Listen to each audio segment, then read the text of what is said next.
하나님 말씀 보겠습니다. 하나님 말씀 출애굽기 12장 1절에서 14절까지 말씀입니다.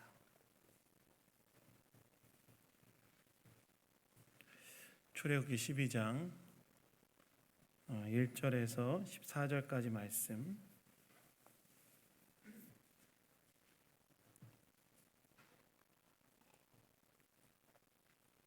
찾으셨으면 저와 교독하도록 하겠습니다. 여호와께서 애굽 땅에서 모세와 아론에게 일러 말씀하시되 너희는 이스라엘 온 회중에게 말하여 이르라. 이달 열흘에 너희 각자가 어린 양을 취할지니 각 가족대로 그 식구를 위하여 어린 양을 취하되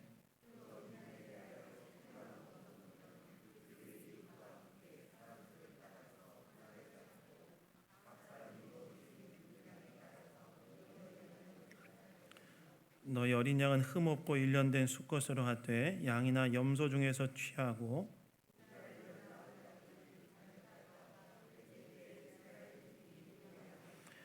그 피를 양을 먹을 집 좌우 문설주와 임방에 바르고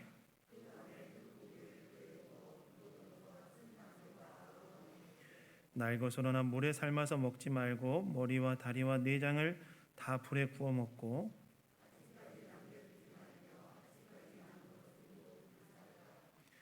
너희가 그것을 이렇게 먹을지니 허리에 띠를 띠고 발에 신을 신고 손에 지팡이를 잡고 급히 먹으라. 이것이 여호와의 유월절이니라.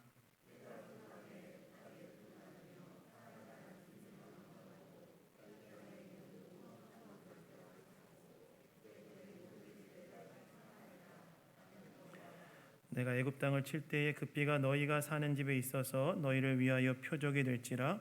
내가 피를 볼 때에 너희를 넘어가리니 재앙이 너희에게 내려 멸하지 아니하리라. 너희는 이날을 기념하여 여호와의 절기를 삼아 영원한 규례로 대대로 지킬지니라. 아멘. 아멘.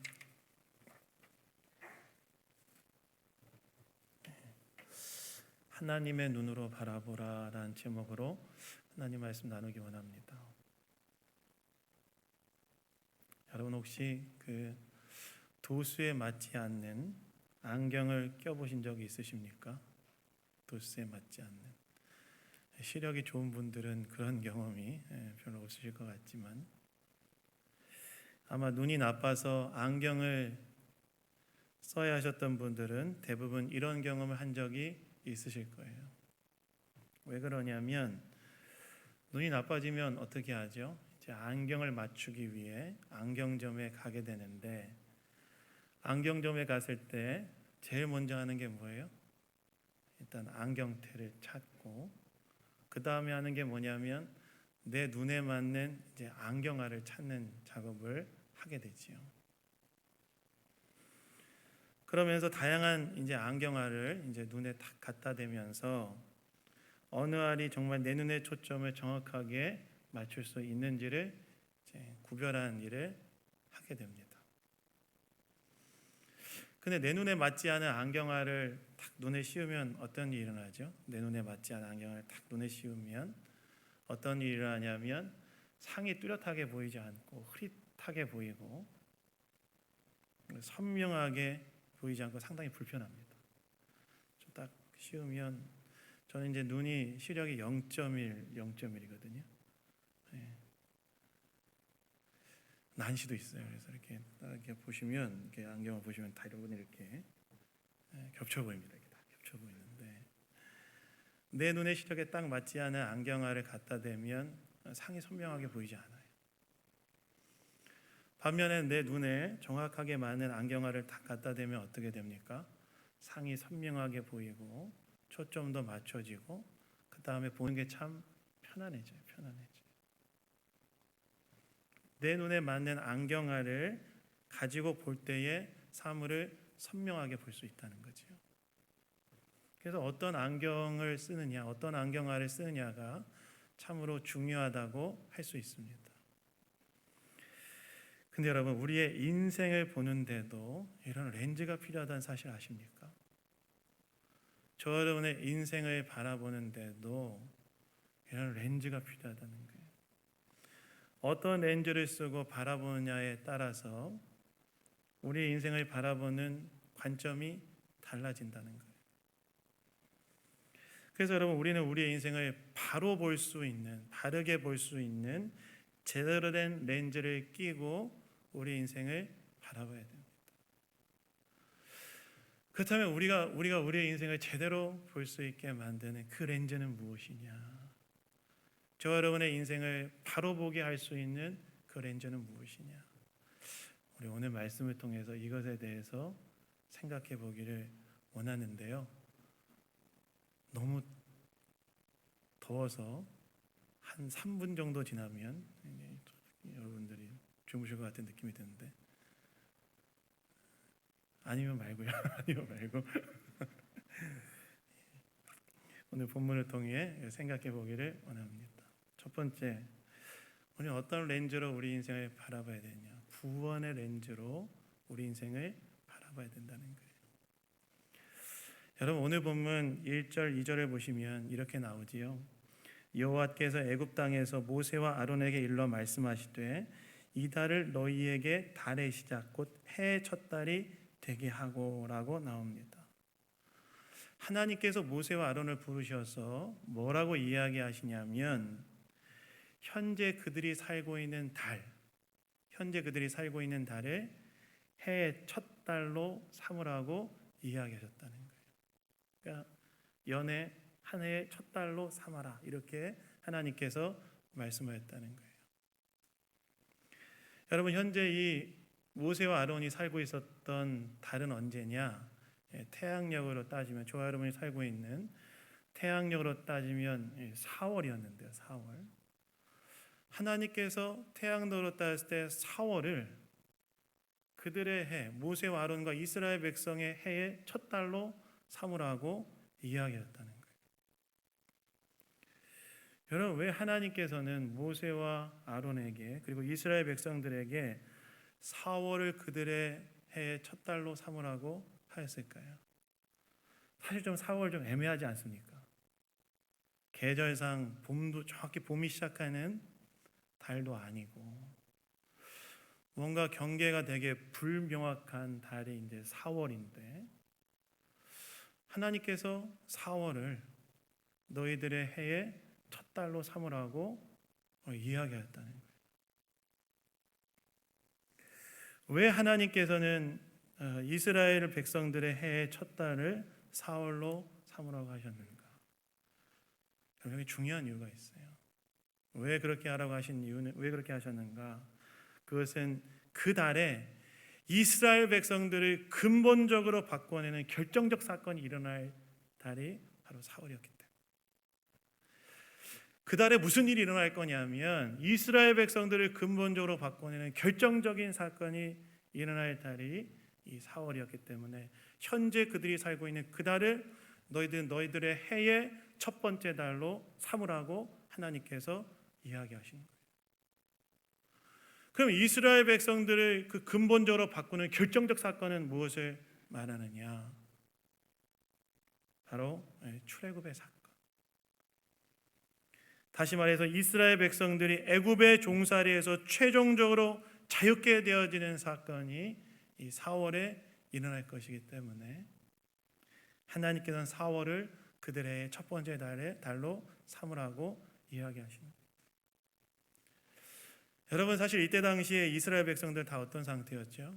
우리가 지금 출애굽기를 쭉 보고 있는데 이때 당시 이스라엘 백성들은 다 어떤 상태였냐면 굉장히 고통스러운 상태 가운데 놓여 있었지요. 애굽에 종살이하고 있는 상태로서, 애굽에 노예된 상태로서 고된 노역, 쉼없는 고된 노역이 그들 가운데 부과되어져서 쉴 새 없이 일하고 있었고, 그 다음에 이들이 또 어떤 상태였습니까? 애가 태어났을 때 아들이 태어나면 아들 어떻게 했어요? 애굽인들이 아들은 태어나면 나일강에 던져버리는 그런 비참한 비극을 경험하고 있는 것이 이스라엘 백성들 상태 아니었습니다. 현재 이스라엘 백성들의 상태는 어떤 상태였느냐? 인생에 참 희망이 없는 상태, 절망 가운데 있는 상태가 이스라엘 백성들의 상태였다는 거예요. 그런데 하나님께서 어떻게 하셨어요? 하나님께서 어떻게 하셨냐면 그들의 고통 가운데 부르짖는 소리를 들으시고 하나님께서 그들의 인생 가운데 개입하기 시작하시는데 그 인생 가운데 개입하셔서 애굽의 노예된 상태에도 최종적으로 자유케 하는 그 일을 이번 달에 할 거라는 거예요. 이번 달에 내가 행할 것이다. 그 이전에 하나님께서 9가지 재앙을 내리셨지만 바로의 완고한 마음으로 이스라엘 백성들이 애굽에서 나가지 못하지 않았습니까? 이번 달에 내가 마지막 장자 재앙을 애굽에 온 지역에 내려서 너희들이 마침내 애굽의 종살이로부터 자유케 할 것이기 때문에 이 너희들을 근본적으로 받고 있는 최종적인 변화가 일어나는 이 달을 하나의 첫 달로 삼아라. 하나님께서 이렇게 이야기하셨다는 거예요. 여러분 이건 뭘 말할까요? 이건 뭘 말합니까? 하나님께서 이스라엘 백성들을 향해 그들의 시간의 기준을 무엇을 중심으로 삼으라고 이야기하고 계시냐면 하나님께서 그들의 시간의 기준을 하나님께서 그들을 구원하신 구원의 사건을 기준으로 생각하라고 말씀하고 계십니다. 시간의 기준을 무엇으로 삼으냐? 하나님께서 그들을 구원하신 구원의 사건을 기준으로 시간의 기준을 삼으라. 그것을 생각함으로 시간의 기준을 삼으라고 이야기하고 계시다는 것입니다. 이것은 뭘 말합니까? 하나님께서 이스라엘 백성들을 향해 그들의 삶을 결정적으로 바꿔놓은 하나님의 구원의 사건을 기준으로 그들의 인생을 바라보라는 그런 말씀이었어요. 왜 그렇습니까? 여러분 시간은 뭐죠? 시간 여러분 사건들의 연속 아닙니까? 따라서 구원의 사건을 기준으로 그들의 시간을 헤아리라는 말은 그들에게 일어난 사건들, 즉 그들의 인생 전체를 하나님께서 그들을 위해 행하신 구원의 사건을 기준으로 생각하라는 그런 말씀이었다는 거예요. 이후에 있을 이 하나님의 출애굽의 사건, 구원의 사건 이후에 있을 그들의 삶의 모든 것들에 대해서 어떻게 생각해야 되냐면 하나님께서 그들을 구원하신 구원의 사건을 기준으로 그들의 인생을 바라봐야 된다. 이런 말씀이었다는 거예요. 다시 말해서 하나님께서는 하나님의 구원이라는 렌즈로 그들의 인생을 바라보기를 하나님께서 원하셨다는 거예요. 여러분 여기에 우리는 한 가지 중요한 교훈을 얻을 수 있습니다. 우리 인생을 어떤 기준으로 바라봐야 되는지에 대한 한 가지 중요한 교훈을 얻을 수 있어요. 어떤 기준으로 우리의 인생을 바라봐야 될까요? 하나님께서 우리를 구원하신 구원의 사건을 기준으로 우리 인생을 바라봐야 된다. 여러분 구약의 이스라엘 백성들에게 있어서 하나님께서 그들을 구원하신 결정적인 사건이 출애굽 사건이라고 한다면 하나님께서 신약 시대를 살아가는 우리를 구원하신 결정적 사건은 무엇입니까? 예수 그리스도께서 저와 여러분의 죄를 대신 지시고 십자가에 못 박혀 죽으신 사건이지요.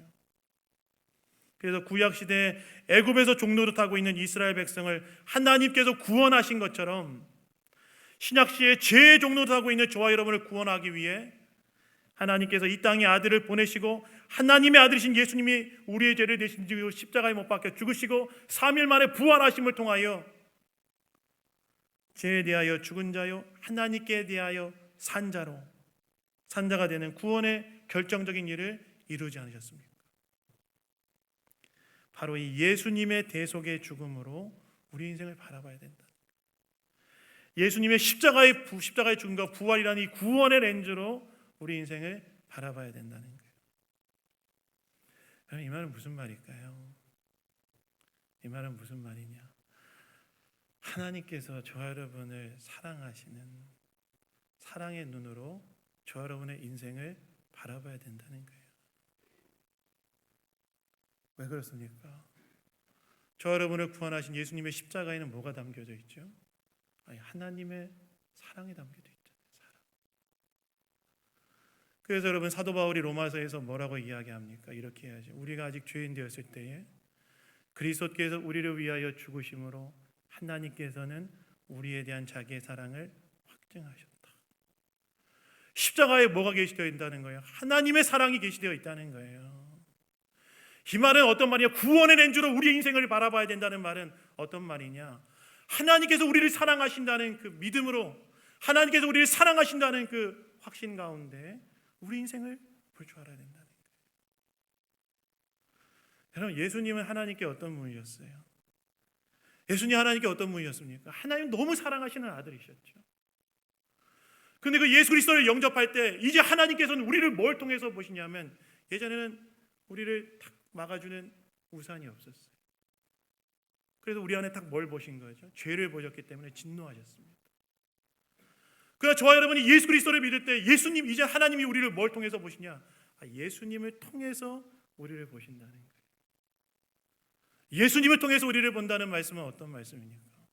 예수님은 하나님 너무나 사랑하시는 아들이기 때문에 하나님께서 예수를 통해서 우리를 본다는 말은 하나님 우리를 너무나 사랑하시는 눈으로 바라보고 계시다. 그래서 우리는 우리의 인생을 뭘로 봐야 되느냐? 하나님이 나를 사랑하신다는 사랑의 눈으로 우리 인생을 볼 줄 알아야 된다는 거예요.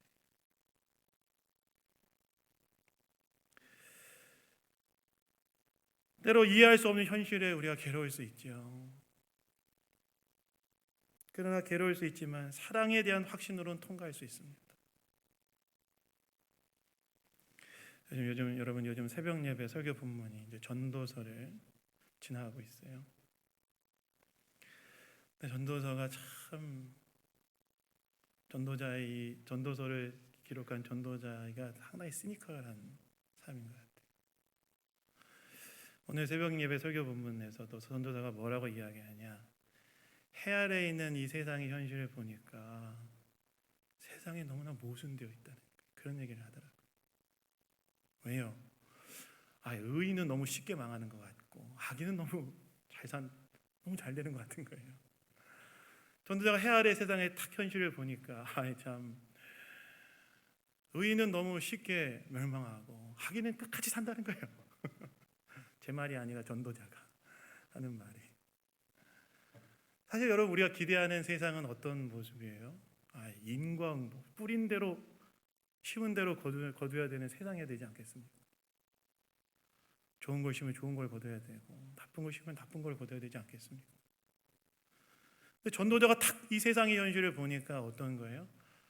의인이 오히려 쉽게 멸망하고 악인이 끝까지 가는 현실을 본다는 거예요. 우리도 그런 거 볼 때 있지 않습니까? 근데 전도자가 그 상황 가운데 뭐라고 이야기하는가? 그러한 모순으로 가득한 현실을 지혜롭게 마주하는 방법은 무엇이냐? 그 전도자가 계속 뭘 얘기하는 줄 아세요? 처음과 끝은 우리에게 속한 것이 아니다, 이런 얘기를 얘기하거든요. 인간의 한계와 유한성을 인정하고 하나님의 주권을 인정하며 하나님 앞에 자신을 낮추고 하나님을 경외함으로 통과하는 것이다. 그게 진짜 지혜로운 거다. 이해할 수는 없지만 하나님을 신뢰함으로 통과해 갈 수 있다는 거예요. 모순된 현실에. 특별히 신자가 이것이 가능한 이유가 무엇입니까? 신자가 이것이 가능한 이유는 무엇이냐면 우리는 뭘 믿기 때문에 그래요? 하나님께서 내 인생에 선한 분이라는 사실을 믿기 때문이지 않습니까? 하나님께서 내 인생에 선한 분이라는 사실을 믿을 수 있는 근거가 뭐예요? 적어도 우리에게는 뭐가 있습니까? 예수님의 십자가의 사역이 있지 않습니까? 하나님께서 우리를 위하여 아들을 주신 사랑.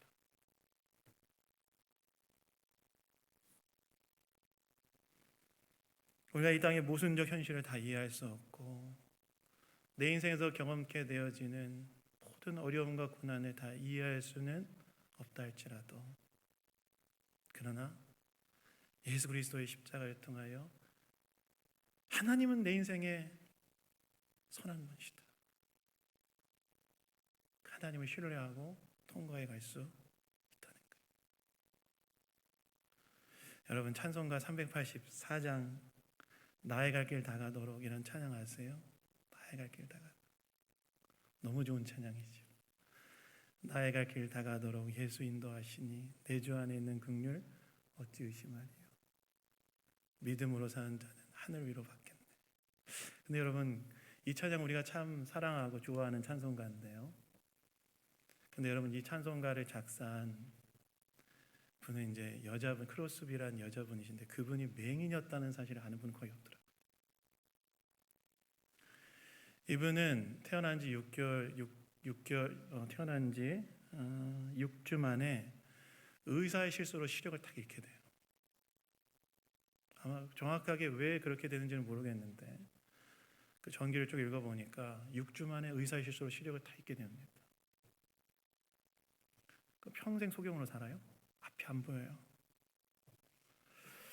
그러면은 평생 원망과 또 원통한 마음으로 살 것 같은데 이 여자분은 무려 8,000편이나 되는 찬송지를 짓습니다. 어떻게 그럴 수 있었는가? 할머니가 어렸을 때 이 여자분에게, 크로스비라는 이 여자분에게 예수님을 딱 전해줘요. 그 예수님을 딱 영접하고 하나님을 딱 믿게 되는데 그때부터 이분에게 어떤 일이 일어나냐? 세상의 육신의 눈으로 볼 수 없는 새로운 것을 딱 보기 시작하는 거예요.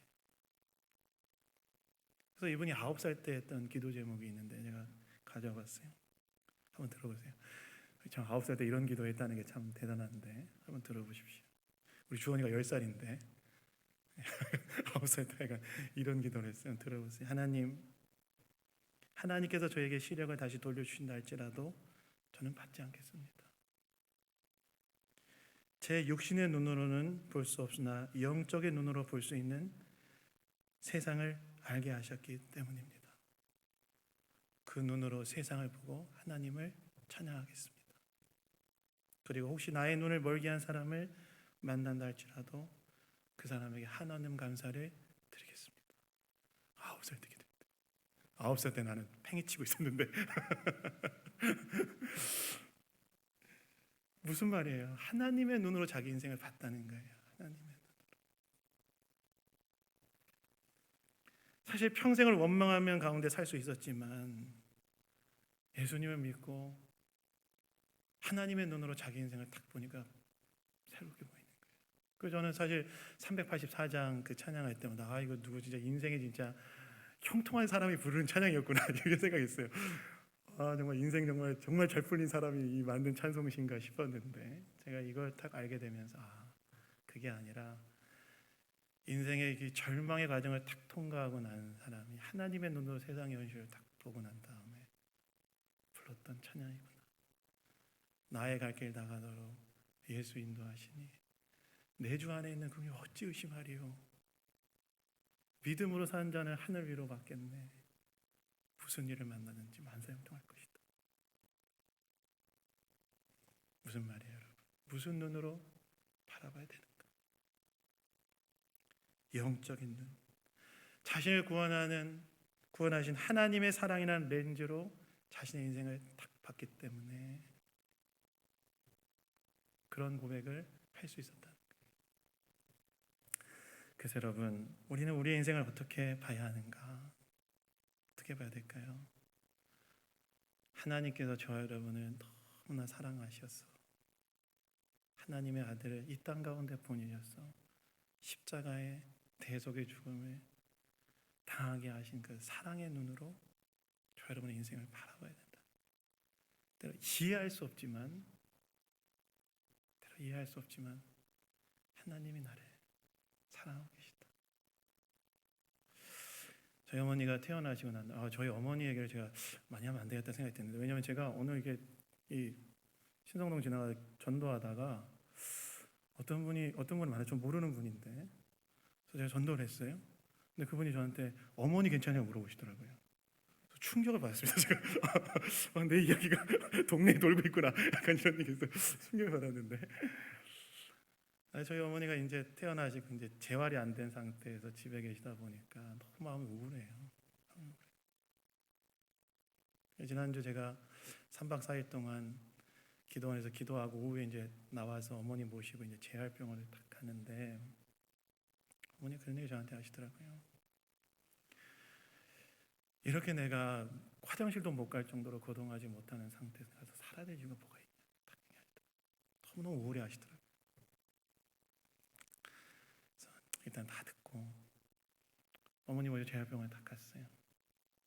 재활병원 왔는데 저희는 진짜 어머니가 이게 못 고우시면 어떡하나 걱정하는 마음이 들고 또 어떻게 할지 모르니까 가족들은 다 전전긍긍하며 이제 어머니 호통에 다들 가난한 마음으로 이제 수발하고 있었는데 딱 그 재활병원의 의사 선생님하고 운동치료사가 딱 뭐라고 얘기하냐면 그분은 되게 명확하게 얘기하더라고요. 걸을 수 있다. 운동 안 해서 그런 거다. 제가 좀 놀라운 일이 있었어요.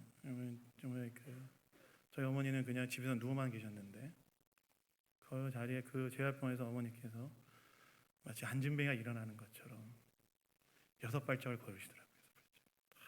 운동치료사가 딱 운동화에서 이런 거라고 막 혼내니까 그러고 나서 돌아오는 차 안에서 어머니 얼굴이 딱 피시는 거예요. 희망이 있다. 나 걸을 수 있구나. 나 이제 화장실 내 힘으로 갈 수 있는 이 기회가 나한테 있구나. 그런 희망에 딱 어머니 얼굴이 그 재활병원 들어갈 때랑 나올 때가 딱 달라지시는 거예요. 표정이 확 달라지시는 거예요. 왜 그럴까요? 재활병원의 운동치료사의 시각으로 자기 인생을 딱 보니까 달라진 거죠. 마찬가지라는 거예요. 우리는 누구의 시각으로 우리 인생을 봐야 됩니까? 십자가 안에서 우리를 구원하신 하나님의 구원의 렌즈로 우리 인생을 바라봐야 된다. 사랑하는 여러분, 어떤 눈으로 자기 인생을 바라보고 계십니까? 세상은 계속 우리에게 세상의 시각으로 우리 인생 바라보라고 얘기해요. 네 인생 바라봐라. 뭐밖에 없어요. 비교 의식으로 인해서 가치가 좀 절하되어지는 그런 눈으로 보게 되지 않습니까? 그 눈으로 그 눈은 진짜가 아니라고 하나님 말씀하십니다. 하나님의 구원의 렌즈로 저 여러분의 인생을 보라고 이야기하고 있습니다. 무슨 눈으로 보고 있습니까? 하나님께서 왜 우리에게 말씀에 순종하라고 하실까요? 많은 분들이 하나님 말씀에 순종하라고 하면 괴로워해요. 힘들어요. 여러분, 하나님 왜 말씀에 순종하라고 하신지 아십니까? 그것도 하나님께서 우리에 대한 사랑의 마음으로 요구하시는 거예요. 왜요? 하나님께 순종하며 살아갈 때 진정으로 행복하기 때문에 그래요. 여러분, 신명기 말씀에 이런 말씀을 제가 한번 읽어드리겠습니다. 이스라엘아, 내 하나님 여호와께서 내게 요구하시는 것이 무엇이냐? 내 하나님 여호와를 경외하며 그 모든 도를 행하고 그를 사랑하며 마음을 다하고 성품을 다하여 내 하나님 여호와를 섬기고 내가 오늘날 내 행복을 위하여 내게 명하는 여호와의 명령과 규례를 지킬 것이 아니냐. 왜 하나님께 순종하라고 하세요? 네 행복을 위해서. 너 잘 되라고.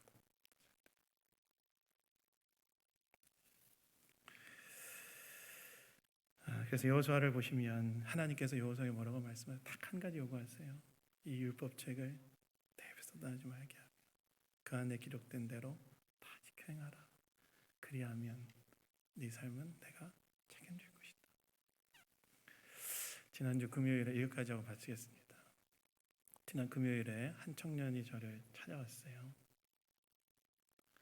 올해 우리 교회에 등록했던 청년이었는데 화요일날 저한테 기도원에 있는데 연락이 왔더라고요. 수요일날 만나고 싶다. 그래서 제가 기도원에 있다나. 그럼 언제 나오시냐? 그래서 금요일날 나오는데 금요일날 찾아왔어요. 그 청년이 찾아온 이유는 무엇이냐?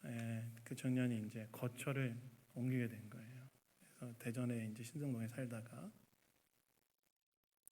잘 풀려서 이사를 가게 됐어요. 그래서 인사하러 온 거예요, 저한테 인사. 그래서 같이 하지 못해서 아쉽지만 또 하나님 부르시는 새로운 삶을 잘 살았으면 좋겠다 이제 얘기를 했는데 저한테 한 가지 질문을 하더라고요. 어떤 질문 하냐? 자기가 이제 취업을 해서 직장 원서를 써서 3개를 썼는데 2개가 됐다는 거예요. 2개. 그 하나는 어떤 곳이냐면 돈도 많이 주고 복지도 잘 돼 있는 곳이고 한 군데는 돈도 별로 안 주고 복지도 별로 안 줘. 근데 일의 내용이 좀 다르다는 거예요. 그래서 저한테 목사님 제가 하나님께서 자기를 어디로 보내신지 몰라서 하나님께 기도했다. 하나님 제가 어디로 가야 되나? 근데 하나님 아무 말씀도 저한테 안 하신다. 저한테 어디로 가야 될까요? 물어봤어요. 하나님 어디로 가야 될까요? 제가 그 얘기를 듣자마자 딱 한 가지 얘기했습니다. 딱 듣자마자 형제가 선택할 때 한 가지 기준을 일단 생각해라. 무엇이냐? 어떤 것을 선택할 때 어떤 것이 하나님을 더 가까이 할 수 있는지를 생각하고 선택해라. 둘 중에서 무엇을 선택할 때 하나님을 더 가까이 할 수 있는지 생각하고 선택해라. 그 형제가 저한테 뭐라고 얘기하냐면 돈 많이 주고 복지 좋은 건 아니래요. 그래서 왜 그러냐 하니까 거기는 자기가 몇 교대로 돌아야 되기 때문에 주일도 못 지키고 제대로 신앙생활 못 한다는 거예요. 반면 여기는 돈도 별로 안 주고 복지도 별로 안 주지만 또 신앙생활은 잘할 수 있다는 거예요. 그래서 제가 그랬어요. 맞다. 돈 따라가지 말고 하나님 따라가라. 돈 따라가는 게 아니다. 신자는 하나님 따라가면 하나님께서 부족한 부분은 채워주실 것이다. 돈을 많이 벌어도 잃을 수가 있다. 그러나 하나님 따라가면 돈을 적게 벌어도 하나님 채워줄 수 있다. 그래서 제가 그러더라고요. 제가 예전에 돈 따라갔다가 한번 크게 실패한 경험이 있기 때문에 목사님 말씀대로 하나님 따라가겠다고 하더라고요. 그래서 좀 믿어요. 그래서 좀 그걸 믿습니다. 하나님께서 하나님 따라가는 그 삶을 책임주실 거라고 믿어요. 왜 순종해야 될까요? 그게 진정한 우리 인생을 복되게 하는 길이기 때문입니다. 사랑하는 여러분, 저 여러분은 어떤 시각으로 우리 인생을 바라보고 있습니까? 하나님께서는 구원의 렌즈라는 시각으로 우리 인생을 바라보고 하나님 우리를 너무나 사랑하신다는 그 시각으로 바라보고 순종도 바로 우리를 진정으로 복되게 하는 길이라는 사실을 알고 그 길로 가기를 원하세요. 바로 이 구원의 렌즈로 저 여러분의 인생을 바라보고 하나님 따라가시는, 하나님을 중심에 놓고 하나님 따라가시는 저 여러분 다 되기를 예수님 이름으로 축원합니다. 제가 기도하겠습니다. 하나님 아버지 감사합니다. 예수 안에서 우리를 구원하여 주시고 사랑으로 대하시는 하나님 아버지, 구원의 렌즈로 우리 인생을 바라보게 하시고 우리 인생을 선하게 인도하시는 하나님을 더욱 신뢰하는 자들 되게 하여 주옵소서. 모든 것 주님께 감사드리며 예수 그리스도의 이름으로 기도드렸습니다. 아멘.